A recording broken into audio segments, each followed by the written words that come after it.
Makeda cook. Get the side. Get the sign. Come back around there. Come back around there. Yes, these right here. What you got? Chocolate chip. Don't hot. Straight out the oven. Just for you. Appreciate you, baby.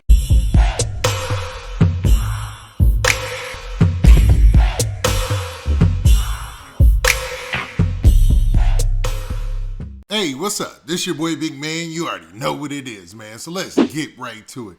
Okay, so today we're going to be talking about Young Delph. Now, everybody knows about the tragedy that happened in Memphis this week, man. Sad to say, Young Delph, man, promising rapper, probably one of the most established and well-known rappers out of Memphis, at least currently in the scene, right?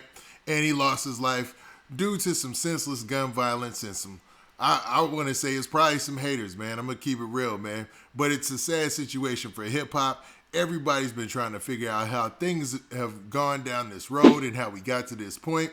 And the story has developed. Well, recently, the owners of the bakery that Young Delph frequented, called Makeda's Bakery, where they sell cookies or whatnot, and Young Delph used to always be there. Well, they recently did an interview and just spoke out. They broke their silence. You know, everybody's been saying they've been quiet because due to the details that have come out, we found out that Dolph was actually in the establishment when he was shot and killed. Now, this is according to all the reports and the rumors out there, so I don't know that for sure, but it seems like that's the deal, man. Now, before we check out this interview that they did, and before we talk about some of the latest developments, do me a favor. Make sure you hit that like button, make sure you hit that subscribe button, and man, let's get it. Okay, now that we got that out of the way, man, let's talk about this whole bakery situation and the owners coming out to talk about this whole shooting that took place at their establishment, man. You got to think about this, man. This whole Young Delph shooting is a tragedy in many ways, but it is definitely a ripple effect, man. It started with Young Delph being shot and killed, which is humongous, a terrible loss for Memphis, right? And then it trickles down to other people allegedly being shot and somebody's business actually being shot up, man. And the owners of that business, Makeda's Bakery, have broken their silence and talked to the local news, Action 5 local news to be exact, and they had some things to say. So let's break this down in clips and talk about what they're saying. Now, let's check out the first portion of this clip during the interview with the owners. I believe this guy's name is Maurice Hill. Maurice and Pamela Hill are not okay. This kind of in a nightmare that we can't wake up from. After their flagship bakery on Airways Boulevard became a murder scene, where longtime customer Adolph Young Delph Thornton Jr. took his last breath. Now, as you heard from the owners right there, he basically said this is a nightmare that they can't wake up from. I mean, imagine having your small business is actually popular, it actually does good. You know, I don't know their financials or whatever, but obviously based on the popularity of it, it seems like it might be doing well, right? They've got, you know, a thriving business, right? And then somebody as high profile as Young Delph or anybody at all gets shot and killed at that establishment. And now that's what it's known for. I mean, that's how I know the name. That's how anybody knows the name of this business, man. And I'm hoping that their business does not take a hit from this. I saw the pictures where it was boarded up, obviously so they can do an investigation because somebody lost their life in there. And it's a tragedy all around, man. So when those shooters took Dolph's life, man, they ruined so many other lives in the wake of that and created so much chaos. It's problematic, man. It's horrible, man. I'm going to keep it real. But let's continue with this next part of the clip and break that down. Hey, what's up? Before we hit this next clip, man, and break down this interview, do me a favor. Everybody, make sure you hit that subscribe button. We trying to push past the next milestone. And, man, make sure you hit that like button so we can spread the message and this video and this interview gets out. All right, peace. As usual, family members were running the store just after noon Wednesday when Dolph drove up in his camo Corvette. He didn't ask for his usual chocolate chip cookies and ice cream. Now, basically what we heard right there is a description of, you know, Dolph's just regular showing up to the store and getting his order. The problem is, man, and what's been a lot of debate about is Dolph and how he was moving, right? Not to even blame the victim here, even to think that this was Dolph's fault in some way. But, man, the fact that he had a camouflage sports car that everybody knew, it made it easy to pick him out, you know what I'm saying? And it made him it just wasn't as discreet as he probably should have been moving at the time, people are saying. Now, I don't agree with that because he should be free to go wherever he wants, especially in his own hood. But, man, let's check out this next clip because it's going to be some sweeping revelation, we'll say here. Dolph and another young man stood in the left corner of the store on their cell phones and never saw it coming. Maurice drove up to see his workers raising their heads from ducking bullets and the young man. He was just distraught. He was hysterical. He was punching on the window, and because I didn't know what was going on. I didn't know there was a body laying there, and I thought, matter of fact, I thought he had shot the place up himself.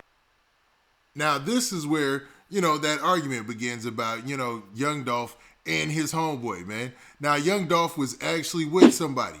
And when the owner is describing somebody punching the window and acting crazy, obviously that's Dolph's homeboy because Dolph is the one who's lying there dead that he explains. So, man, let me just play that one more time so you guys can get the grasp of what he said there because he just revealed a lot, man. So basically, Dolph's homeboy was in the restaurant wilding out while Dolph was laying on the ground dying or was already dead. He was just distraught. He was hysterical. He was punching on the window, and because I didn't know what was going on. I didn't know there was a body laying there, and I thought, matter of fact, I thought he had shot the place up himself. Now, as you heard right there, the owner came out from the back and saw that his workers were basically just getting up from ducking from all the shots. He's trying to see what went down, what was going on, and he sees a young man there distraught, basically beating on the window, yelling or whatnot, and obviously this is Dolph's homeboy who's upset. Now, I'm assuming this is a guy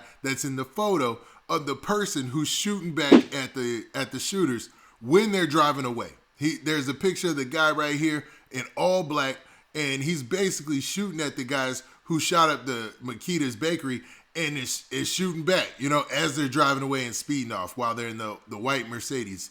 And that's got to be Dolph's homeboy. Now, what's crazy is nobody has stepped forward and said that was them or who it was. And it's hard to assume who it was because as he's running with the gun, he's as covered up as the shooters were. I mean, he's got on a black hoodie, just black pants, and it just, all you see is that back profile, and that is it, man. Now, the interview ends with them saying some things about, Dolph and how closely related they felt to him, the fact that the owner's wife, the wife who's also the co-owner, her and Dolph shared the same birthday and all that, man. So it's weird, and they're all entrepreneurs.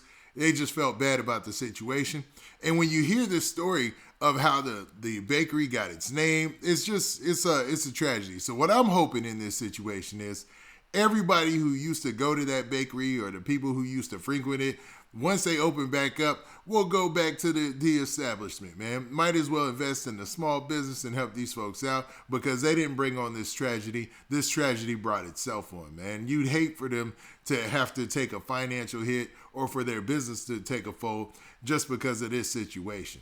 Now, also in the news story that was associated with this, they said that they had like a GoFundMe or something like that.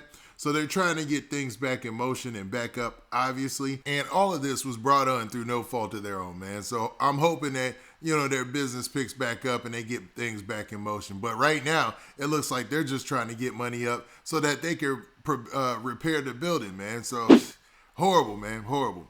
And it seems like they ended on that note and also wanted to give a message that hopefully people looking at this situation and just taking from it the big loss of losing Young Delph in the community and how they should end the violence. So, man, touching story, man. To be real, man, all things involved. I'll probably post a link. I will post a link to the whole story in the description of this video. But, man, what do you guys think about this, man? What do you think about the fact that the owner was able to, to come out and see that Young Delph's homeboy was going wild in the store, basically distraught over the fact that they just lost Dolph. This was a major hit to their team, to their friendship and all that, man. So horrible, man, like I said. And as the story starts to develop and more clues and more information comes out, I'm going to be right on top of it. So with that, do me a favor. Make sure you hit that like button. Make sure you hit that subscribe button. And make sure you hit that notification bell so that way you get a notification every time I drop this hot content. And we out of here. Peace.